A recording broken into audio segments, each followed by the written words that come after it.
Welcome to the Practical Growth Podcast. I'm your host, E.B. Johnson, top writer on Medium.com, published author, and master practitioner of neuro-linguistic programming. You've landed on the podcast that takes you on a journey into the heart of relationships and self-discovery. This is a must listen for those who are ready to overcome their toxic relationships and their toxic patterns. You can expect real talk, practical guidance, and raw and relatable guests that you'll be talking about for weeks. Let's get into it.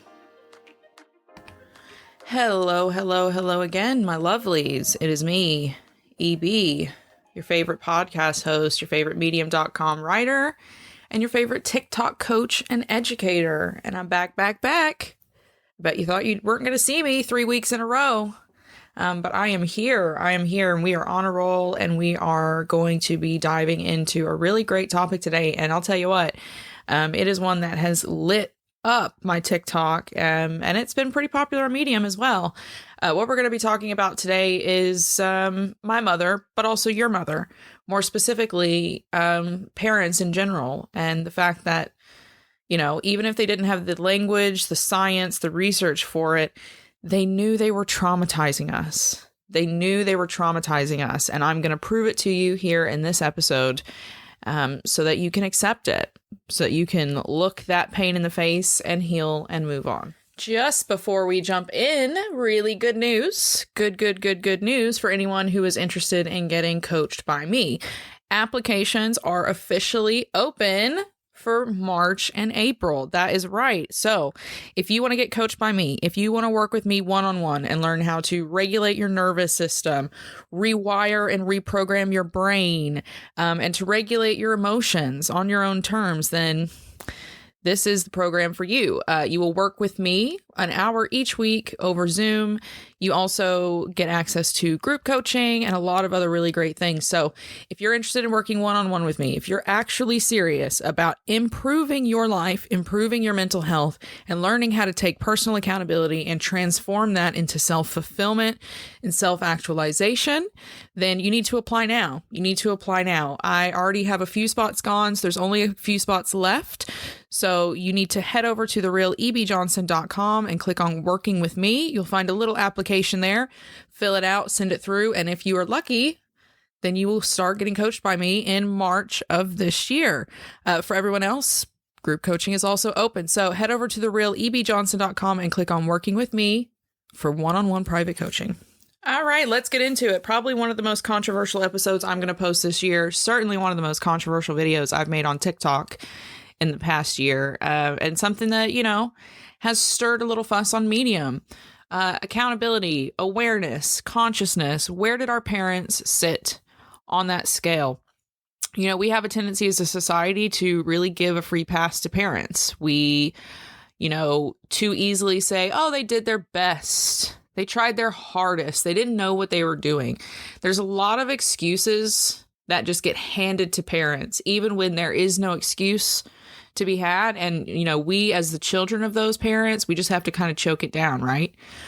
But, you know, sometimes there's just no acceptable reason that parents do what they do. Worse, more often than not, they are aware of the negative effect that they are having on their children. Okay, it's only on the rarest of occasions that a parent is actually physically, mentally, and emotionally unable to see harm that they're inflicting. In the majority of cases, like, our parents knew. They knew what they were doing was wrong. They felt it. They felt that it was wrong. They saw the negative reactions. They saw the bad behaviors, mental and emotional hangups that were created from the way they treated you. And they did it anyway. And then they refused to take accountability for it. So it doesn't matter if they had the terminology. It doesn't matter that they, you know, weren't a parent here in 2023 with all these studies and all this research. Bad was still bad.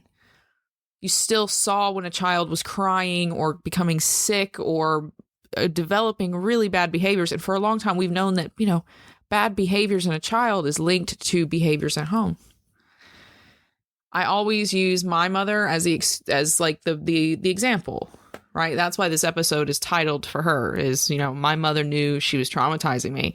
That is something that I had to except to really actually truly open the door and walk through to healing. Everything I did before, like accepting the fact that she knew what she was doing, she knew she did wrong and she did it anyway. All the healing I did before that was so superficial, and I kept hitting blocks, and I kept hitting blocks because I kept making excuses. I kept making excuses for what happened, and that kept drawing me back, going, oh, well, they couldn't help it. They didn't know what was going on. And I would let myself fall back into patterns with those same people or people just like them. And I couldn't get better. I couldn't get better because I hadn't accepted the reality. And because I hadn't accepted the reality, I didn't really know where I was. And because I didn't know where I was, I couldn't pick the right path forward. That's how this all works. That's how healing and self-recovery from a childhood that's totally traumatic and dysfunctional works. You have to stand in radical acceptance of what actually happened and where it's actually put you before you can draw out a map for where you want to be. Now, we're going to look at 6 specific examples that can confirm whether or not your parent knew what they were doing. But before we get into those 6 examples, I just want to give you a memory that came back to me a long time ago when I was dealing with this subject for the first time. I was really struggling with my mom's death and how I felt about it. Like, I was really devastated initially, but as the days and weeks passed, I started to get really angry and also kind of like sick and confused. And I didn't understand that, right? Like, grief I understood, but I didn't understand why I was so angry at her. And so I had to start going back and like looking at my childhood. And I was first trying to look for good memories, like looking for positive things, smiles, laughs, trips, really powerful, connective moments with her to try to help kind of stem the tide of my grief. But when I was looking for that, all I could find were negative memories. And as I was seeing this negative pattern, I was instantly fighting myself. I was basically becoming my mother's voice with, oh, but your mother, she had it so hard. She just had so much trauma. She was such a victim. You can't blame her. She just couldn't help it. That's how she was raised, and she just couldn't help it. Because that's what I'd always been told anytime I had raised any kind of questions, comments, or concerns in childhood, right? That was that voice that had been programmed into me. Then I really started thinking about it. And there's this one specific memory. For those of you who follow me on Medium, you may have read about this memory. If not, I do have it linked in the description for this episode. So go and check that out. But there's this one specific memory that triggered the realization that my mother knew what she was doing. And it happened like this. Around 16 or so, I think I was 16, maybe 17. My mother and I got into a huge fight. We got into a huge fight. I don't remember what it was about, but I know that it was petty. And I know that, like, after picking, nagging, I basically snapped at her and become a snarky little teenager, right? Just like teen girls do with their mom. So my mom decided to get really creative, and I still remember her standing there, and I remember the look on her face was so weird. It was such a weird look. It was weirder than any look I had seen from her before. And she looked at me and she said, give me your makeup and you give me your hair supplies. And then she took some clothes as well. And I was like, what are you talking about? It was the most creative punishment she had ever come up with. 1 month, no makeup, and I wasn't able to do anything with my hair. I was given a hairbrush and that's it. So no curling iron, no straightener, no, like barrettes or anything like that. It's the early 2000s, no hairspray, no gel. And I wasn't going to be allowed to wear any makeup either. And then she took like the nice clothes that I kind of like had set to the side and in a bag so that they didn't smell to wear to school.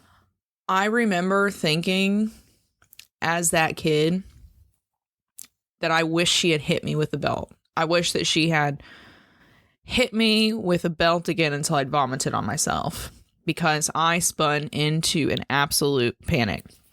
Now, that may not seem to make sense to you guys, like no hair and no makeup for a month. What's the big deal about that? My life at school was hell. And I definitely gave hell to a lot of people too, right? Because I was being bullied at home. So I would go to school and bully people, but I was also getting bullied all the time. Got made fun of for my looks. got called like racist stuff all the time, even though I was white, being raised in a white family. I got called fat all the time. I got made fun of for being poor. I got fun of for my clothes. Even my brother would like make fun of my shoes and things and call them bobos.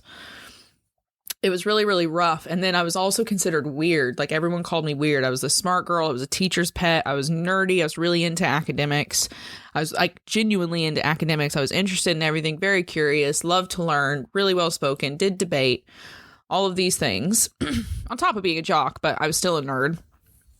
And the only way I had been able to kind of edge out some of that bullying, make some of it stop, was by masking myself, was making myself look like the other kids around me. So I had started dressing like them. I started doing my hair like them. I started wearing makeup like the girls around me, and it minimized a lot of that bullying. Now, I had not told my mother about any of this bullying. All she saw was this person who was like fanatical about making sure hair and makeup and clothing was just right before she went out the door.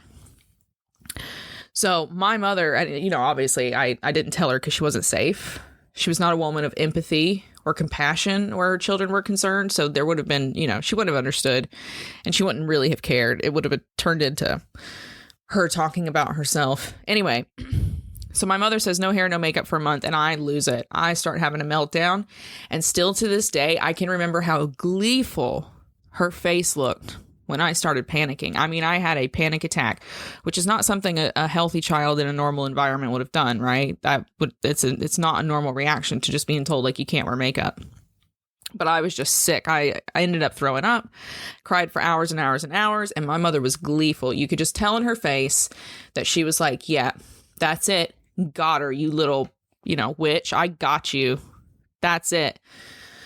So she ended up, once she got sick of me not being able to calm down, she told me to just go to my room. And I stayed there for the rest of the night. In the morning, I didn't get up like usual to get ready for school because I had, what was I going to do? I didn't want to go and get showered in the swamp bathroom.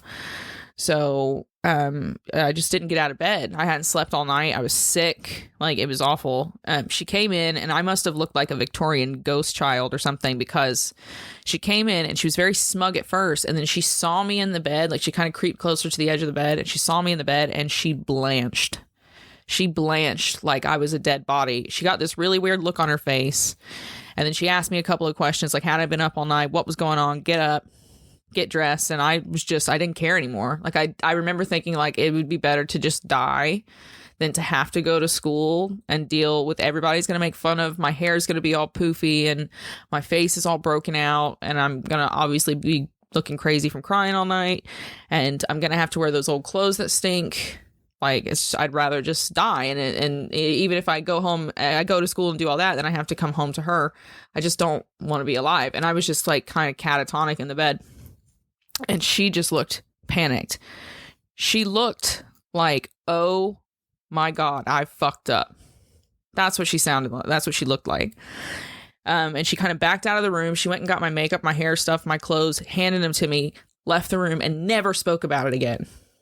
Never spoke about it again. Now, of course, things escalated and we had gotten to worse fights. I ended up like not living with her at some point my senior year, which I really struggle to remember. But basically, all of that memory was to, help you understand my moment of realization. Because going through that memory, remembering her face, the gleeful look on her face when she was doing it, and then the panicked look on her face when she realized that I had been pushed past some kind of invisible point, my mother knew what she was doing. She knew what she was doing. And from that moment on, I would watch her.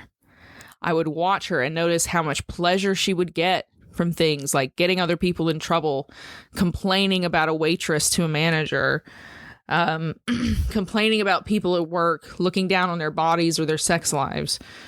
She would smile. She would get these little smirks when she was punishing you. You could tell she enjoyed it, right? There was parts of her that really enjoyed the power of punishing someone, even if it was a child.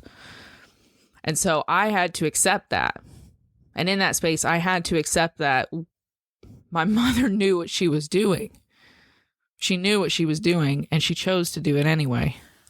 A lot of you might see your parents somewhere in that story. You might resonate with that. You might be like, yeah, know exactly what that was like. That was exactly how my mom was. That's exactly how my dad was. But there are some more specific examples that you can look out for if you really are ready to rip off that Band-Aid and understand, like, did they know they were traumatizing me? Were they aware? In most cases, the answer is yes, but here are 6 specific examples that you can use to kind of confirm it to yourself. Number 1, they saw the negative reactions.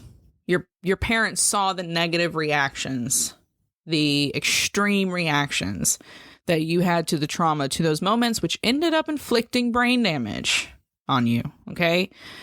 Unless your parents had substantial, and I mean substantial, physical and or mental disabilities, they could see and gauge your emotional states. They would go to work and do it every day, didn't they? They did it with their bosses. They did it with their coworkers. They did it with the lady at church, with the next door neighbor. They could gauge emotional reactions and emotional states all the time. They could tell you were in pain. They knew when you were scared. They knew that you had questions, that you were confused. They knew your feelings were hurt, and they knew when something wasn't right. It doesn't matter if they had a precise language for that. Okay? That's just on a human level. You can pick that up. Like my mother, your parents saw your negative reactions. They saw more than you did because they were adults with a wider expanse of experience and knowledge. So even if they did not have language and research and parenting books and parenting classes, which they did have books and they did have classes, they knew they were part of the mess because they saw the mess being made. Number 2, your parents saw the hang-ups that their behaviors created in you. Whether that trauma was direct or indirect, they saw how you were negatively affected. And I'm not just talking about that initial negative emotional reaction like we just discussed. I'm talking about those hang-ups that you develop. Maybe you shut down when you're confronted with stress. Maybe you were becoming a people pleaser. You had a panic disorder or an anxiety that developed somewhere along the lines because of the behaviors. They saw that. They saw that. And here's the proof, right? Here's the proof about that one. Most of you who are listening to this had parents who called you out for those negative behaviors or traits, and they probably punished you for them. Like my mom started noticing that I had like really anxious, neurotic responses when I was in these emotionally stressed environments. Like, for instance, I would start picking at my head, picking at my hair and things like that. And she would scream at me. She would scream at me for it. Stop it right now. But she also knew and commented on the fact that it increased when she was creating stress or when she was nagging or she was bullying or cornering me. So they see those negative patterns that are already developing in you as a kid. They see them. They see them and they know that they're a part of it. Number 3, your parents remember their childhoods, okay? Your parents remember in some element what it was like to be a kid. Period. That's just period. Again, unless your parent had some significant head trauma, they remember elements of their childhood. They may not remember every element of trauma that happened to them, but they remember feeling powerless. They remember what it was like to be screamed at, to feel scared, to feel alone. They remember those feelings, and they remember things like being a kid and thinking, I wish someone would help me, or I don't want to do this, or I wish I wasn't here. I wish I was safe. Why is this happening to me? They remember things like that. So if they can remember the pain in their childhood, then they can certainly see those same reactions in you. Number 4, and this is I stress this on TikTok. This is one of the biggest things that you need to look out for if you want to know whether or not your parents knew what they were doing. Number 4, they hid their behaviors. They hid their behaviors. Your parents went out into the world and they smiled and they told everyone how good you were and how proud they were of you. And they bragged about how close you were and how great the family was. And then when they got you home, they acted like a different person. They screamed, they yelled, they were emotionally distant. They were emotionally unsafe. They terrorized you. They made you feel small. They made you feel like you could not come to them, that you couldn't share with them, that they weren't proud of you, that they didn't love you, that they didn't have space or time for you. Okay? But when that front door opened and they were back outside, they were back on a stage. That sharp change in behavior, that modification in behavior, it proves that they knew what they were doing. The fact that they didn't want to treat you in public the way they were treating you at home proves that they knew the way they were treating you at home was not right. It was not right. As a parent, if you're going to do something to your child that you're not willing to do in a room full of strangers, probably shouldn't do it. Probably shouldn't do it. Number 5, they shamed you into silence. They shamed you into silence. What happens or happened when you try to confront your parents about the way you felt? Did they listen? Did they hold space for you? Did they ever say, like, I'm sorry, or I'm going to work on that, or maybe you're right? Or did they gaslight you? Did they turn everything around? Did they make you accountable? Did they shame you for speaking up, for holding the line of your truth, and for trying to hold them accountable for what they got wrong? That's a tactic used by toxic parents to avoid accountability. And you only have to avoid accountability if you know you've done something wrong and you're unwilling to take it on, to be responsible, to step up, to change it. So the only people who can't be accountable is people that know they're fully in the wrong. Last but not least, they kept you out of the way. They kept you out of the way. This is for the absentee, the aloof parent, the parent who always wants an excuse to send you to your room and to keep you there, out of sight, out of mind. That kind of parenting often can indicate a certain amount of guilt or insecurity. They don't want to look you in the eye and face what they've done. They don't care if they're close to you because they don't really care about you, about your life, about how they've raised you. They want you to look good for them, but they don't really care. Again, if a parent has to keep you at arm's length and they work really hard to do that, there's a pretty good chance that they're doing that for a reason. Again, to avoid accountability. Why? Because they know they got it wrong. So in The Importance of Being Earnest, there's this quote. It's one of my favorite, plays and little kind of, I guess this isn't a novella play. Anyway, in The Importance of Being Earnest, Oscar Wilde says, "The truth is rarely pure and never simple." It's rarely pure and it's never simple. And that is certainly the case here. Okay? Accepting that your parents knew what happened to you, that's just one truth. That's just one truth. Is it pure truth? Yeah. In a way, and then in another way, no. Is it simple? Absolutely not. It is a starting point. It's where the greatest portion of your healing begins. Okay? With truth. With accepting that, yes, this is a thing that happened. It did not happen well. It did not happen for the right reasons. It should not have happened. Someone is responsible for it happening. All of those things are complex. They are multi-layered and they are painful to accept. But accepting that reality of your childhood, what it has cost you, who was a part of it, it's all integral to you finding your peace. You're not condemning your parents, okay? This is not punishment. This is not judgment. It just is. It just is. You're just accepting fact. The truth is the truth. And once you embrace it, then you can decide what is appropriate to do. Maybe you are going to cut ties with them. That's different. It's in a different compartment. Okay? But you have to start with that first step, that first truth. That it happened. This is what happened. This is who was a part of it. They knew they were a part of it. There was a conscious choice in the behavior, in the action, in the reality. At that point, you can let go. You give yourself permission to heal. So start that now. Accept yourself. Accept all of it radically, wholly. Look at every role in the process and look at every part that everyone played and accept it. Then figure out who you want to be and how you want to move forward from there. Thank you so much for listening. I hope that you got something really great out of this episode. I hope it illuminated you a little bit, opened up your eyes, gave you permission to do something better for yourself.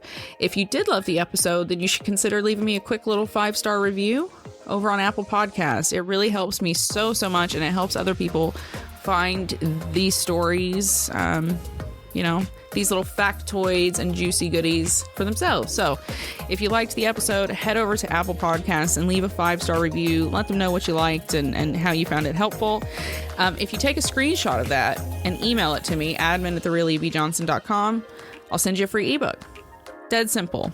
Dead simple. So head over to Apple Podcasts. And for everyone else, head over to Medium, or you can find me on TikTok @TheRealEBJohnson, and get your healing on. Focus in, build yourself up, start piecing together a better life.